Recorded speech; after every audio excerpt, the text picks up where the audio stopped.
मंत्री जी, आपको एक बात कहना चाहता हूं कि कोविड आया, कोविड के अंदर कई सारे लोगों की जान गई और आज भी मैं ये मानकर चलता हूं कि इस देश के अंदर हर मरने वाला इंसान कोविड से नहीं मरा था। हमारी मेडिकल फैसिलिटीज कितनी खराब थी, इसकी वजह से मरा था, वो एक अलग मुद्दा है, उसके ऊपर हम बाद में चर्चा करेंगे। लेकिन सबसे बड़ी चोट अगर कोविड के बाद किसी के ऊपर हुई तो वो अखबारों के ऊपर हुई। श्री इम्तियाज जलील जी। अध्यक्ष महोदय, मैं 24 साल पत्रकार था और 24 साल खबरों के पीछे दौड़ता था। एक दिन सोचा कि कब तक दौड़ोगे खबरों के पीछे, खुद खबर बन जाओ, तो राजनीति के अंदर आ गया। The press and registration of periodicals bill 2023 आपने लेकर आए हैं। मंत्री जी, आपने अपने शुरुआती कमेंट्स के अंदर यह कहा कि हमने सभी राज्यों से बात की है, लेकिन जिनके लिए यह बिल लाया जा रहा है, क्या आपने उनके साथ चर्चा की है? और अगर की है तो उन्होंने इस बिल के बारे में क्या कहा है? यहां पे तो हम कहेंगे कि आप जो भी ला रहे हैं सब कुछ अच्छा चल रहा है, चंगा चल रहा है, लेकिन जिसके लिए लाया जा रहा है उन्होंने इस बिल के बारे में क्या कहा? यानी कि the editors guild of India, जो ये न्यूज़पेपर्स के को चलाते हैं, उनके एडिटर्स हैं, उन्होंने इस बिल के बारे में कहा, the editors guild of India has expressed concern over the draconian provisions of the Press and Regulation and Registration of Periodicals Bill 2023 that can have an adverse impact on freedom of the press. आगे उन्होंने ये कहा है, it said the law on this issue should be more respectful of press freedom and should avoid granting vast powers to regulatory authorities to either interfere or shut down the press at their whims and fancies.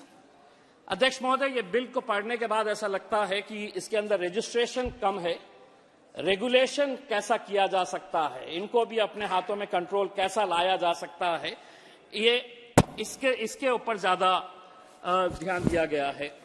अध्यक्ष महोदय, ये जो bill है उसका introduction, मंत्री जी, इसका जो introduction है, मैं चाहूंगा कि वो एक मर्तबा आप गौर से पढ़े, आप भी सुने। In the definition section, the term specified authority gives powers to government agencies beyond the press registrar to conduct the functions of the registrar. यानी कि प्रेस रजिस्ट्रार, जिसकी मौलिक जिम्मेदारी है कि इसको पूरा कंट्रोल करना, इस नए बिल के अंदर आपने प्रेस रजिस्ट्रार के अलावा स्पेसिफाइड अथॉरिटी को भी ये पावर्स दे दिए हैं। यानी कि स्पेसिफाइड अथॉरिटी कोई भी हो सकती है, पुलिस भी हो सकती है, एनफोर्समेंट डायरेक्टोरेट भी हो सकता है। आप उनको ये इख्तियार दे रहे हैं कि तुम किसी भी अखबार के ऑफिस में जा सकते हैं, चेकिंग कर सकते हैं, उसके ऊपर कंट्रोल ला सकते हैं। अगर प्रेस रजिस्ट्रार की ये जिम्मेदारी अगर वो नहीं निभा रहा है तो क्या इसका मतलब यह है कि हम पुलिस को यह इख्तियार दे दें कि वो न्यूज़पेपर्स के अंदर, ऑफिस के अंदर जाए और चेक करे कि तुम्हारी कितनी कॉपीज निकल रही है करके? ये इसका खुलासा आपको हम भी चाहते हैं, एडिटर्स गिल्ड ने भी ये मांग की है कि इसके ऊपर आप एक खुलासा करें।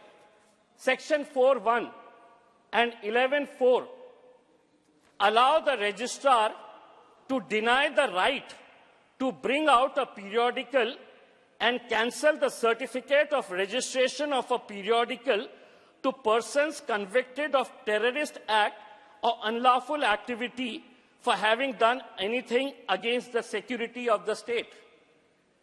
मंत्री जी, आज यूएपीए ड्रैकोनियन कानून का कैसा इस्तेमाल किया जा रहा है, कल ही देश के गृह मंत्री ने, अब इसको और आईपीसी के अंदर में हम कैसा लोगों के ऊपर कैसा कानून का दबाव लेकर आ सकते हैं, जिस लिबर्टी के साथ, जिस लिबरल तरीके के साथ आज इस कानून का इस्तेमाल किया जा रहा है, जो आपके खिलाफ बोलते हैं। अगर कल किसी अखबार ने गवर्नमेंट के अगेंस्ट में अगर कुछ लिखता है, आपकी लाइन टो नहीं करता है, आपको फॉलो नहीं करता है, तो क्या इसका मतलब यह है कि आप उसके ऊपर वो ड्रैकोनियन कानून का इस्तेमाल करते हुए आप उसके ऊपर एक्शन ले ले? इसके ऊपर भी हम खुलासा करना चाहेंगे। वरना वैसे भी आज इस देश के अंदर क्या पत्रकारों के ऊपर सेडिशन का कानून नहीं लगाया जा रहा है? कितने पत्रकारों के ऊपर आप सेडिशन का कानून लगा रहे हैं?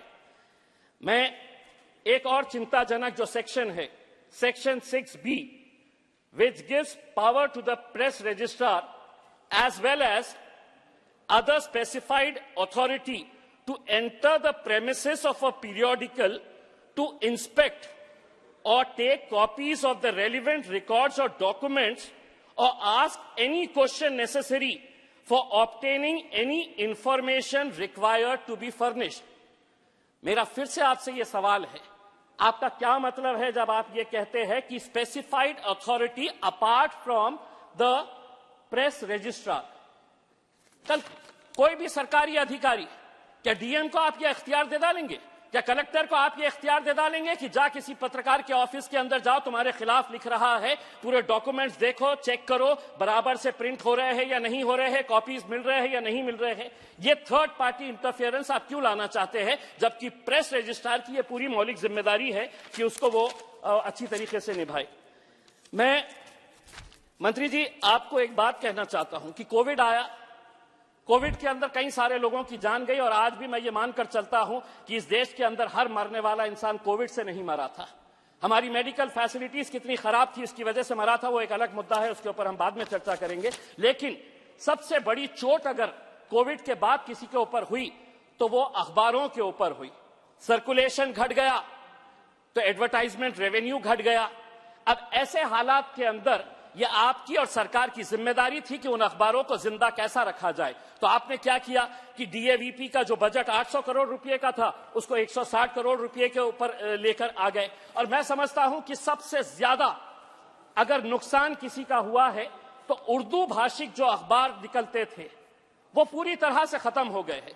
मैं तो चाहूंगा कि आप ये आंकड़ा ये बताए देश को कि कोविड के बाद कितने अखबार, कितने रीजनल लैंग्वेजेस के अंदर, चाहे वो मराठी के अखबार हो सकते हैं, चाहे वो उर्दू के अखबार हो सकते हैं, या कन्नड़ा, तेलुगु, कोई भी भाषा के जो अखबार थे, कितने अखबार बंद हो चुके हैं। और ये दुनिया भर में हुआ, लेकिन दूसरे कंट्रीज ने अपने अखबारों को जिंदा रखने के लिए उन्होंने अपना पैकेज दिया, एडवर्टाइजमेंट्स का उनको ये बजट उनको बढ़ाकर दिया है। हमने उल्टा बजट हमने घटा दिए है। दूसरी बात यह है कि अगर ये रीजनल लैंग्वेजेस खत्म हो जाएंगे, बंद हो जाएंगे, तो आपकी जो सरकारी स्कीम्स है कि हम अगर जीत कर आ गए मध्य प्रदेश और राजस्थान के अंदर, तो इम्तियाज जलील महाराष्ट्र के अंदर 1120 रुपए के अंदर गैस का सिलेंडर लेगा। लेकिन मोदी की गारंटी राजस्थान के अंदर और मध्य प्रदेश के अंदर है कि अगर हम जीत कर आ गए तो हम 450 रुपए में देंगे। ये लोगों तक आपको पहुंचाना पड़ेगा, और वो रीजनल लैंग्वेजेस के जरिए ही। अगर रीजनल लैंग्वेजेस के वर्नाकुलर डेलीज अगर खत्म हो गए, बंद हो गए, तो आप सरकारी स्कीम्स वहां पर कैसे पहुंचा सकते हैं? इसके अंदर पब्लिशर और प्रिंटर का भी जिक्र किया गया है। मंत्री जी, एक बहुत अच्छा उदाहरण मैं देना चाहता हूं। अध्यक्ष महोदय, आप सुनिए, मेरे औरंगाबाद शहर के अंदर एक लड़की पिछले कई सालों से रिसर्च कर रही थी पीएचडी के लिए। वो रिसर्च करी, उसको पीएचडी मिल गया। जो उसकी थेसिस थी, वो थेसिस किसी ने चुरा ली, उसकी बुक बनाई ना, उस बुक के ऊपर ना पब्लिशर का नाम है ना प्रिंटर का नाम है। और आप हैरान होंगे, ये बुक मेहनत बेचारी उस बच्ची ने की, और वो बुक पूरे दुनिया के जितने भी इंटरनेशनल लेवल के बुक स्टोर्स है, जिसके अंदर अमेज़न है, वॉलमार्ट है, ईबे है, वर्ड टू वर्ड उस बच्ची का थीसिस कॉपी करके उन्होंने एक किताब बनाए। उस किताब के अंदर ना पब्लिशर का नाम है ना प्रिंटर का नाम है, और ये बुक 5,000 रुपये से 10,000 रुपये आज भी वेबसाइट के अंदर। वो बच्ची बेचारी जब पुलिस के पास गई, कॉलेज में गई, यूनिवर्सिटी में गई कि ये मेरी मेहनत है, एक एक वर्ड टू वर्ड पूरा कॉपी करके, तो पुलिस को खुद नहीं पता है कि हम वॉलमार्ट तक कैसा पहुंचे, हम अमेज़न तक कैसा पहुंचे। तो इसके बारे में ये जो कॉपी राइट जो है, वो कॉपी राइट अगर कोई पब्लिशर ऐसे ही कर देगा, बेचारी बच्ची का मेहनत यहां से खत्म हो जाएगी। दूसरा ये है, मैंने जैसा आपको ये बताया है, अभी एक साहब ने कहा कि कुछ अखबार जो है वो संसदीय भाषा का इस्तेमाल नहीं करते हैं। उन्हें करना चाहिए, बिल्कुल करना चाहिए। मैं भी पत्रकार था, लेकिन पहले हमारे संसद सदस्यों ने भी ये सोचना चाहिए कि संसद के अंदर क्या हम संसदीय भाषा का इस्तेमाल कर रहे हैं, और अगर नहीं कर रहे हैं तो उसके खिलाफ हम क्या कर रहे हैं, ये भी आपने बताना चाहिए। इस बिल के अंदर मैं मंत्री जी आपसे पूछना चाहूंगा, ये इसके बारे में क्यों नहीं जिक्र किया गया है कि आज हम जो डिजिटल मीडिया बहुत तेजी से बढ़ रहा है, अगर इसको कॉम्प्रिहेंसिव बिल अगर लेकर आना है तो आप इसके अंदर जो आज यूट्यूब चैनल्स, अध्यक्ष महोदय आपके भी शहर के अंदर कितने सारे यूट्यूब चैनल शुरू हो गए होंगे करके, अखबारों से ज्यादा अब हम व्हाट्सएप के ऊपर देख लेते हैं कि क्या खबर आई, किसी को इंटरव्यू देने का है तो हम, लेकिन क्या इसको हम रेगुलेट कर पाए? कौन ले रहा है इसकी जिम्मेदारी? क्या कोई रेगुलेशन है इसके लिए? कोई रेगुलेशन नहीं है। कोई भी उठता है, आता है कि कल के दिन मैं है तो अपना यूट्यूब चैनल स्टार्ट कर रहा हूं, स्टार्ट कर देता है। आप इसको भी इस बिल के अंदर अगर लेकर आते तो मेरे हिसाब से बहुत अच्छा होता। मैं आपसे अनुरोध करना चाहूंगा मंत्री जी, महाराष्ट्र ने तकरीबन 20,098 पब्लिकेशंस है, जिसमें तकरीबन 7,000 महाराष्ट्र के अंदर उर्दू अखबार है, और ये अगर अखबारों को अगर जिंदा रखना है तो मैं आपसे सिर्फ इतना कहना चाहूंगा कि आपकी सोच जो है वो उर्दू के ताल्लुक से, अध्यक्ष महोदय ये बड़े अफसोस के साथ कहना पड़ता है कि इस देश के अंदर हमने जबानों को भी मजहबों के साथ जोड़ना शुरू कर दिया, और हम ये समझते हैं कितने ऐसे सदस्य होंगे जो पुराने 60, 70, 80 साल के, कि जो उर्दू में पढ़े हैं, उर्दू लिखते हैं, अच्छी तरह से जानते हैं, लेकिन आज उर्दू को एक मजहब के साथ जोड़ दिया गया है। इसलिए मंत्री जी, एक शायर है, उस शायर ने उर्दू के ताल्लुक से और अखबारों की क्या हालत हो रही है, उर्दू की क्या हालत हो रही है, इकबाल अशर नाम के एक शायर ने इस पूरी जबान को किस तरीके से आज दरकिनार कर दिया गया है। एक 4 लाइन है, मैं आपको सुनाना चाहता हूं। इकबाल अशर नाम का शायर है, मंत्री जी सुनिए गौर से। उर्दू है मेरा नाम, मैं खुसरो की पहेली, क्यों मुझको बनाते हो तासुब का निशाना, तासुब मतलब भेदभाव, क्यों मुझको बनाते हो तासुब का निशाना, मैंने तो कभी खुद को मुसलमान नहीं माना, देखा था कभी मैंने भी खुशियों का जमाना, अपने ही वतन में हूं मगर आज अकेली, उर्दू है मेरा नाम, मैं खुसरो की पहेली। अध्यक्ष महोदय, इन जबानों को जिंदा रखने की जिम्मेदारी, अखबारों को जिंदा रखने की जिम्मेदारी आपकी है। ये बिल मैं समझता हूं कि प्रेस फ्रीडम की आजादी को कुचलने का, खत्म करने का एक जरिया है। आपने बहुत सारे इंस्टीट्यूशंस अपने कब्जे में ले लिए हैं। मीडिया भी तकरीबन मेजॉरिटी ऑफ द मीडिया वो आपके हाथों में आ चुका है।